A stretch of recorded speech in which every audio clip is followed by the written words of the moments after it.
So magandang araw sa lahat. Ito yung public transport dito sa Hong Kong.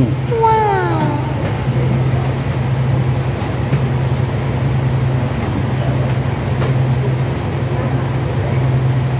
So yan yung bus biyahing airport, City Bus Flyer, tsaka 118 yung sa kabila.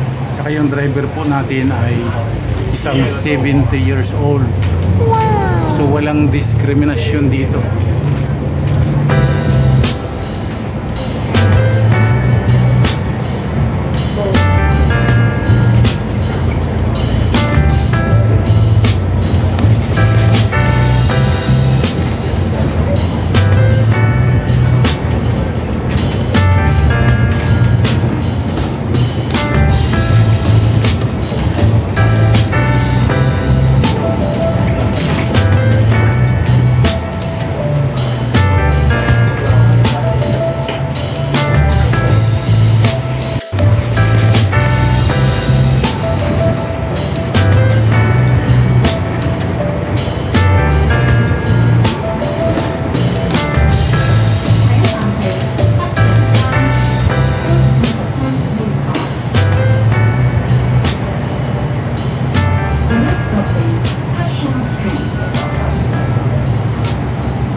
So ayan, kung nakikita nyo, napakaraming bus, puro double decker at ang karamihan ay KMB na unit.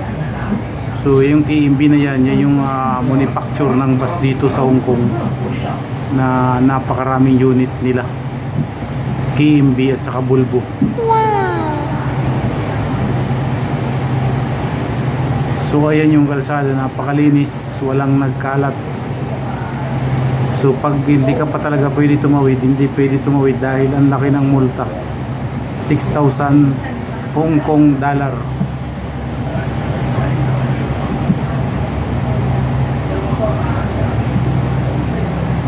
So ito yung driver natin ay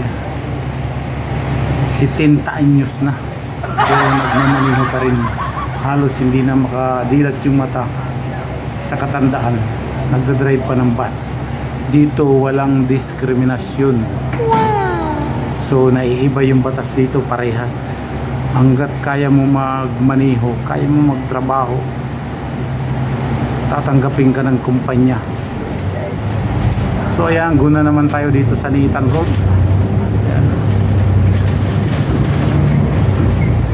Ayan, kung nakikita nyo yung driver, kung sa atin yan, hindi natatanggapin yan, hindi napapayagan yan mag-drive. Pero dito tanggap pa sila. So titigil na naman tayo dito sa bus stop ng 270X.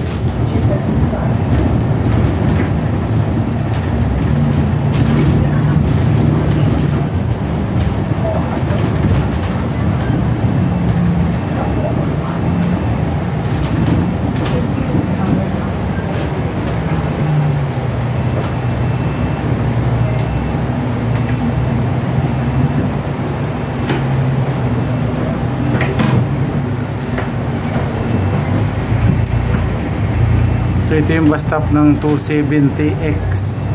Bababa na naman ang pasahero.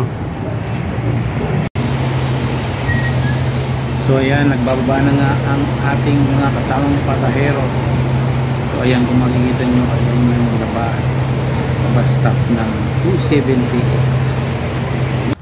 So ayan, balik takbo ulit, nagbaba ng pasahero. So ayan, malapit na naman tayo bumaba. So yung driver natin, as in talagang matanda na. So sigasig, ang mata niya hindi na makadilat. So parang aibag-aibag. So kaya pa niya magmanin.